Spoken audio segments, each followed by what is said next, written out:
ನಾವು ನಿಮ್ಗೆ ಅಷ್ಟೇ ಕೇಂದ್ರ ಬಿದ್ದು. ಯಾಕಪ್ಪ ಅಂದರೆ ಇಂಥ ಅವಕಾಶಗಳು ನಿಮ್ಗೆ ಮತ್ತೆ ಸಿಗಲ್ಲ. ಇದು ನಿಮಗೆ ಸೋಷಿಯಲ್ ಲೆಸನ್, ಅಂದರೆ ಸಾಮಾಜಿಕ ಪಾಠ. ಇದು ಶಾಲೆಗಳಲ್ಲಿ ತನ್ನದೇ ಆದಂಥ ಪುಸ್ತಕದ ಒಂದು ಪಾಠ ಇರುತ್ತೆ, ಅದನ್ನು ಕೇಳ್ತೀರಿ. ಇದು ಸಾಮಾಜಿಕ ಕಳಕಳಿಯ ಒಂದು ಪಾಠ. ಈ ಪಾಠ ಎಲ್ಲ ಕಡೆ ನಿಮ್ಗೆ ಸಿಗಲ್ಲ. ಕರೆದು ನಿಮ್ಮನ್ನು ಕೂರಿಸ್ಕೊಂಡು ನಾವು ನಿಮ್ಗೆ ಇಷ್ಟು ತಿಳುವಳಿಕೆ ನೀಡಿದ್ದೀವಿ ಅಂದರೆ ನೀವು ಇದನ್ನು ಮನನ ಮಾಡ್ಕೊಂಡ್ರೆ ನಿಮ್ಮ ಜನ್ಮ ಮತ್ತು ಜೀವನ ಎರಡೂ ಸಾರ್ಥಕವಾಗುತ್ತೆ. ಯಾಕೆ ಇಂಥ ಕಾರ್ಯಕ್ರಮಗಳು ಸಿಗೋದು ತೀರ ವಿರಳ. ಅದು ಸರಳವಾಗಿರಲಿ, ಅತಿರೇಕವಾಗಬಾರ್ದು, ಎಲ್ಲರೂ ಸಹ ಆರೋಗ್ಯದಿಂದಿರಿ ಅಂತ ಹೇಳಿ ಈಗ ಆರೋಗ್ಯದ ಗೀತೆಯಿಂದ ಪ್ರಾರಂಭ ಮಾಡ್ತಾ ಇದ್ದೀನಿ.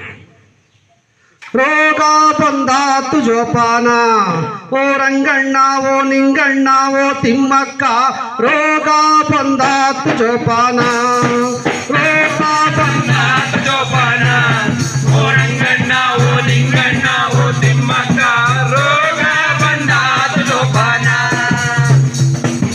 ಮನೆಯ ಒಳಗೆ ಕಿಟಕಿ ಇಲ್ಲ, ಗಾಳಿ ಬೆಳಕು ಬೀಸಂಗಿಲ್ಲ, ಮನೆಯ ಒಳಗೆ ಕಿಟಕಿ ಇಲ್ಲ, ಗಾಳಿ ಬೆಳಕು ಬೀಸಂಗಿಲ್ಲ.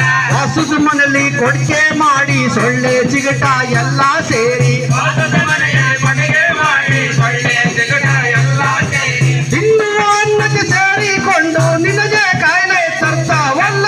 ರೋಗ ಬಂದಾತು ಜೋಪಾನ, ಓ ರಂಗಣ್ಣ ಓ ನಿಂಗಣ್ಣ ಓ ತಿಮ್ಮಕ್ಕ, ರೋಗ ಬಂದಾತು ಜೋಪಾನ. ಮಕ್ಕಳು ಮರಿಗೆ ಕಾಯಿಲೆ ಆದ್ರೆ ಮಾರಮ್ಮನ ಪೂಜಿಸ್ತೀಯ, ಮಕ್ಕಳು ಮರಿಗೆ ಕಾಯಿಲೆ ಆದ್ರೆ ಮಾರಮ್ಮನ ಪೂಜಿಸ್ತೀಯ. ಡಾಕ್ಟ್ರಿ ತೋರಿಸಿ ಏಳದು ಬಿಟ್ಟು ಐನರ್ ತಾಯ್ತ ಕಟ್ಟಿಸ್ತೀಯ, ಡಾಕ್ಟ್ರಿ ಹೋಗಿ ತೋರ್ಸದು ಬಿಟ್ಟು ಐನರ್ ತಾಯ್ತ ಕಟ್ಟಿಸ್ತೀಯ. ಕಾಯಿಲೆ ಮೀರಿ ಸತ್ತು ಹೋದ್ರೆ ಹಣಬರ ಅಂತ ಗೋಳಾಡ್ತೀಯ. ರೋಗ ಬಂದಾತು ಜೋಪಾನ, ಓ ರಂಗಣ್ಣ ಓ ನಿಂಗಣ್ಣ ಓ ತಿಮ್ಮಕ್ಕ, ರೋಗ ಬಂದಾತು ಜೋಪಾನ.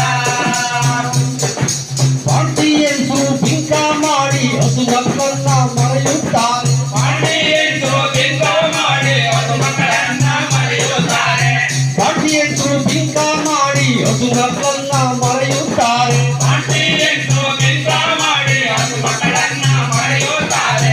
ಎದೆಯಾಲ ಕುಡಿಸೋದು ಬಿಟ್ಟು ಬಾಯಿಗೆ ಬಾಟ ತುರುಕುತ್ತಾರೆ, ಎದೆಯಾಲ ಕುಡಿಸೋದು ಬಿಟ್ಟು ಬಾಯಿಗೆ